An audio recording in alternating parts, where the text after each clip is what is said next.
Mangwanani akanaka vedare tinokuchingamidzai zvekare kune chimwe chirongwa pano paZim Facebook Secrets and Confessions.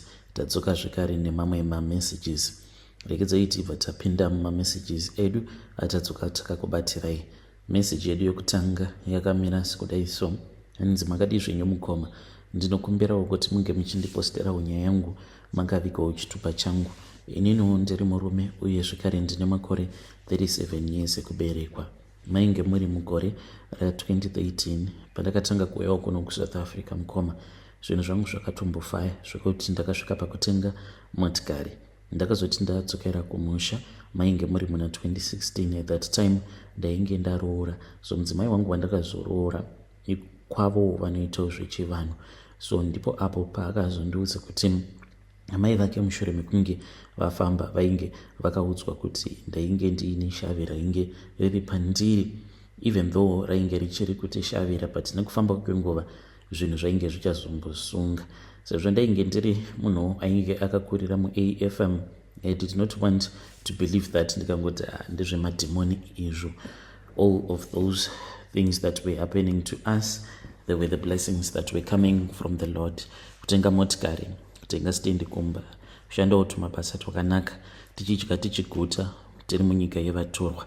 Ndakangoti they were the blessings that came from the Lord. Nekufamba kwenguva mukoma nanshe zvinhu zvakabva zvachizotanga kuoma, ene ndakatorota hope mukoma. Strange enough, ndakarota umwe murume uyo ainge achiti iye ainge ari sekuru vangu. Ndakamuona murume uyu ainge akagara zvake padombo, but airatidza kuti ainge ari muvhimi wechinyakare. Akabva angoti kwandiri, ndaneta mwanangu nekuramba ndichingokushavira asi iwe usingambonditendi. Ndakati ko hope idzi dzinomboreveiko? Pandakatanga kurota hope idzi handina kana wandakaudza, but the second time ndo pandakazoudza madam kuti painge paine murume wandaingoramba ndichingorota achiratidza kuti iye yainge iri hama yangu, but ari muvhimi achindiudza kuti ainge aneta nekuramba achingondishavira. So ndakangoramba ndichingodzorota hope dzedze kudzamara tazoudza ambuya kumusha. Then ndo pavakabva vachizoti tainge tichifanira kuti tinge tichimbodzoka kumusha. Vakabva vachizofamba nezvo. At that time mukoma zvinhu zvainge zvaoma, motikari dzaingofa uye zvekare zvemabhizinesi zvatainge takatanga muno muSouth Africa tainge tava kungonzwa nekungobirwa chete nevashandi uye zvekare nekutorobhewana nanyaupi.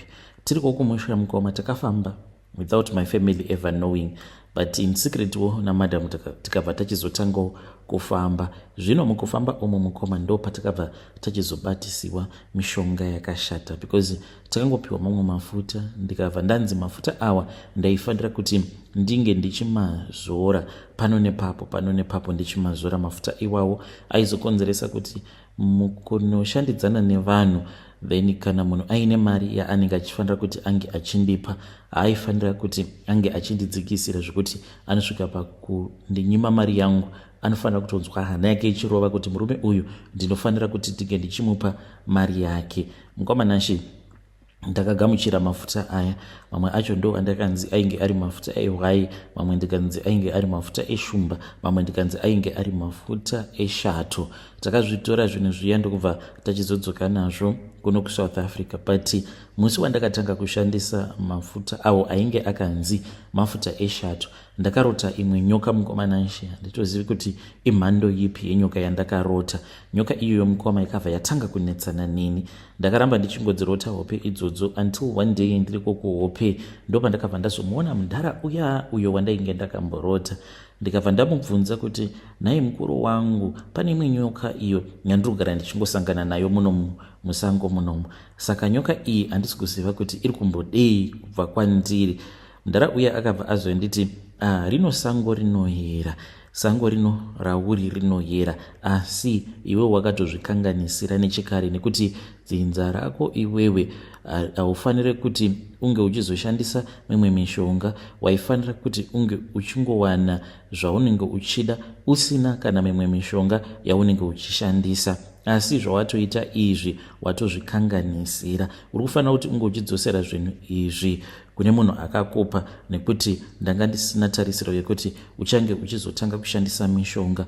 Ndarauya ndipo pandakabva ndachizoregedza kumurota kusvika pari nhasi. Mukoma Nashe ndakangoramba ndichingorota nyoka iyaiya until one day ndakati ndiri kubasa mukoma, so pane pamwe pamba apo patainge tichishanda tichiisa magiza, so ndakati ndiri muceiling ndo pandakaiona nyoka iyaiya, that same snake that I used to see in my dream. Ndakangoiona ikangoti mvei ndokubva yatonyangarika.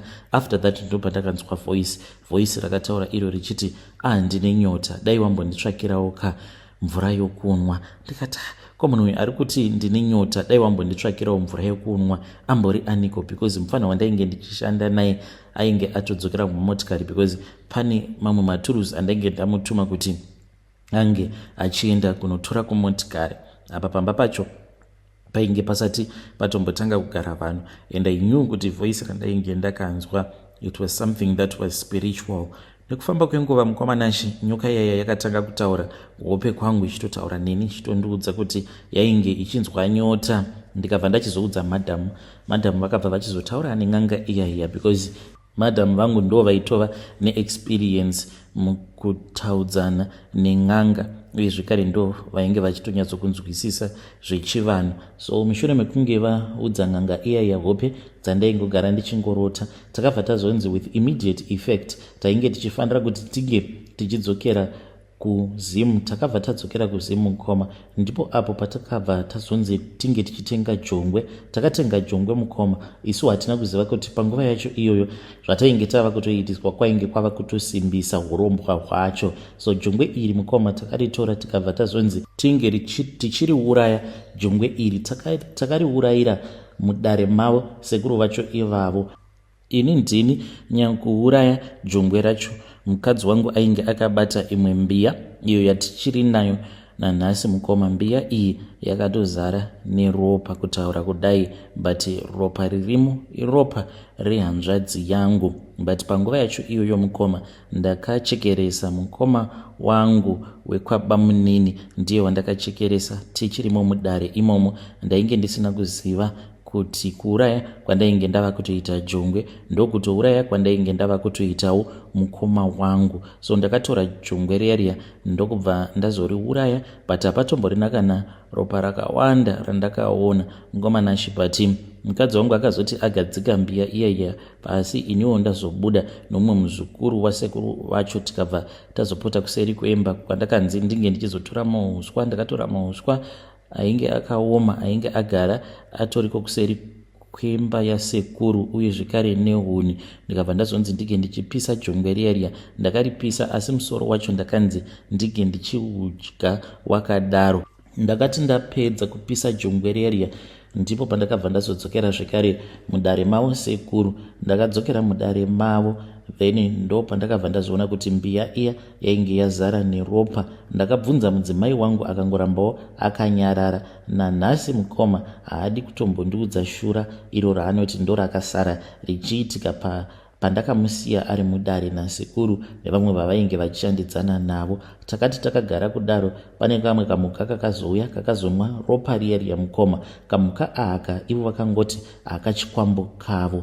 Kakauya Mukoma ndokubva katonwa ropa riya ndokubva akazonyangarika. Takazonzi mbiya iya taifanira kuti tige tichizoitora, uye zvekare ropa rainge ririmo mumbiya muya vakati ropa iroro raisafanira kuti ringe richizorasikira Mukoma. Takabva tazotora mazipepa bhegi ndokubva tasunga tikasunga tikabva tazodzokera kumba kwana madhamu. Munhu watakangorakidza mbiya iyoyo ndiambuya vangu, vakabva vatibatsira zvekare kurongedza. Takadzoka kunoku kuSouth Africa nembiya yedu yainge iine ropa. Takangoti tichingosvika Mukoma, mazuva acho iwawo tainge tava kugara kune imwe location, tichitogara mumukuku chaimo Mukoma.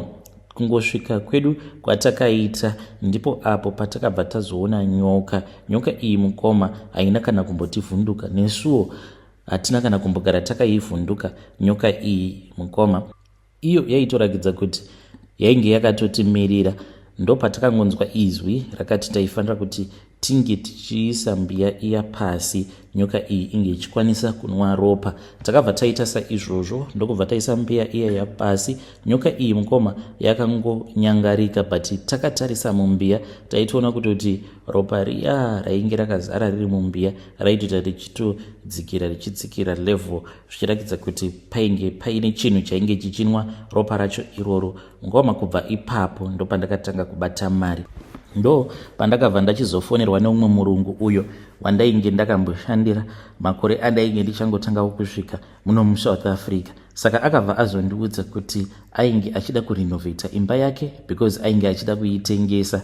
Ndakazoenda kuya mukoma ndikabva ndabata project riya, even though aingoziva kuti inini basa rangu rainge riri rekungoisa magiza chete, but akabva angoti I have decided to give you this project because you are such an honest hard worker. So ndini ndainge ndava main contractor mukoma. Imba iyi we had to renovate everything, to remove the roof and to put a new one.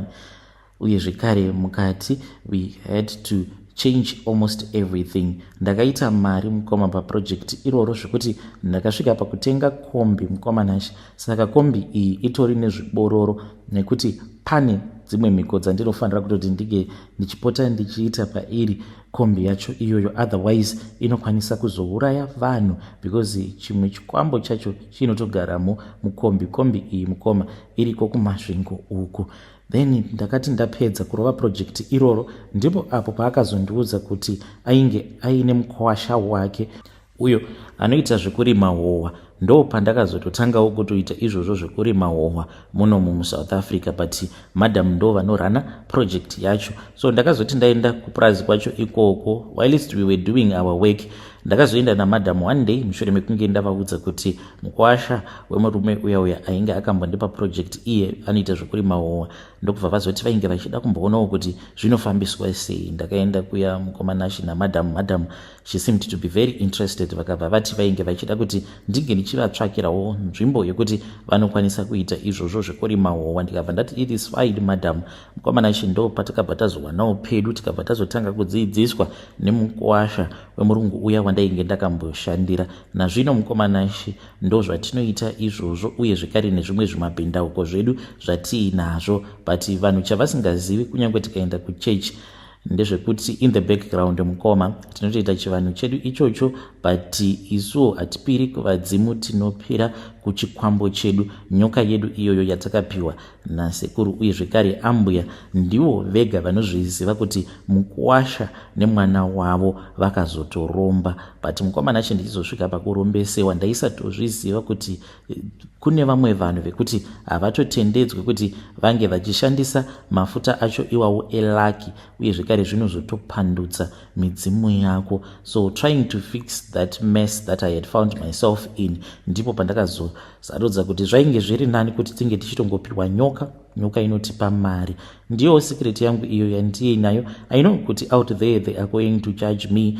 Kune vanhu vachazoti wakaromba, but mukoma nashe inuwo mukuromba kwangu handina kuromba nekuda kwekuti ndainge ndichida, asi mukoma ndakaromba because of my situation. Upenyu hwainge hwaoma, we could barely afford anything, inini namadam. Kana mukaposta nyaya yangu ndiziviseiwo, ndichange ndichizoteverera mucomment section. Vedare ndo message iyo yandakatumidzirwa ichibva kuna mukoma vedu. Zvakangooma hazvo vedu we. Reedzai tibva taenda panyaya yedu inotevera. Nyaya yedu inotevera yakamira sekudai so. Hanzi makadi zvenyu mukoma, ndinokumbirawo kuti munge muchindiposterawo nyaya yangu makavika uchitupa changu. Iniwo ndiri mukadzi uye zvekare ndine makore 23 years kuberekwa. Ndakauyawo muno muSouth Africa mukoma. Pandakauya kuno ndikabva ndachizotanga kugarawo nasisi vangu, but pane zvakaitika ndokubva vachizondidzinga mukoma. This was after ndatanga kudanana nebest friend yabanguru in which he was married. Ipapo mukoma ndikangoti ndo pandakabva ndazopanduka. Kusvika pari zvino mukoma nashe, kana ndichiverenga mamarriages andaparadza mukoma, ndaparadza mamarriages anotosvika kuma15. Ndakatanga ndichizviita mulocation imomo mainge muchigara sisi, zvekuti sisi vakanetsana nevanhu vakawanda mukoma. neniwo wacho mukoma urohwa mheno kuti ndarohwa kangani nevakadzi vevanhu, but I can't stop, I don't know why. And nditori nelake rekuti ndinotopfimbwa nevarume vanenge vatoriwo single zvechokwadi, munhu achitotsvakawo munhu, ende varume vacho vanenge vaine mari, but ndinovaramba. Ndinenge ndichingoda ivavava vanouya kwandiri munhu achitoti ndiri married, hameno zvandinozongonzwa. So ndinonzwa mamwe manyuku ekuti I get so interested, kunyange ndisina kana chandinenge ndichimbopiwa. Ndakasvika pakupiwa AIDS mukoma nomumwe murume wemunhu wandakatanga kutodanana naye, ndichitomuona kuti skini yake munhu uyu anorakidza iye kuti anorwara, but simply because he told me kuti iye he is married, I am honest with you, ndinokuda and ndikuda kuti ndinge ndichizongodanana newe because madam vanondinetsa.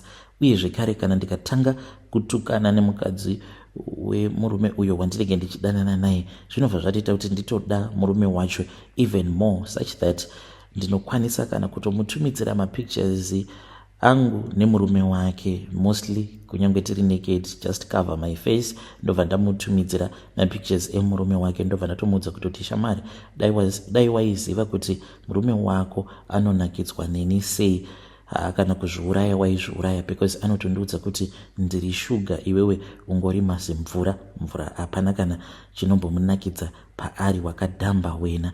That is how cruel I become kana kuri kunzi ukandituka, asi kana ukasambonetsana neni handimbokutsvaki kana kuita sei. Komanashi, I have destroyed so many marriages.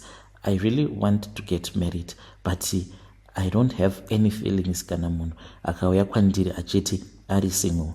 Please muri yeZimbabwe ndibetsereiwo, ndichange ndichizotevererawo ndiri mucomment section. Ndinogarawo muHamans Kraal. Vedare ndo message iyo yandakatumidzirwa ichibva kune mwanasikana uyu. Ngatizamei kuti tinge tichitaura naye mwanasikana uyu mucomment section. Hanzi ndiri kugarawo muHamans Kraal. Zvakangoma hazvo vedway, hanzi ndakaparadza mamarriages evanhu vakawanda, ende handitomborina kana mafeelings.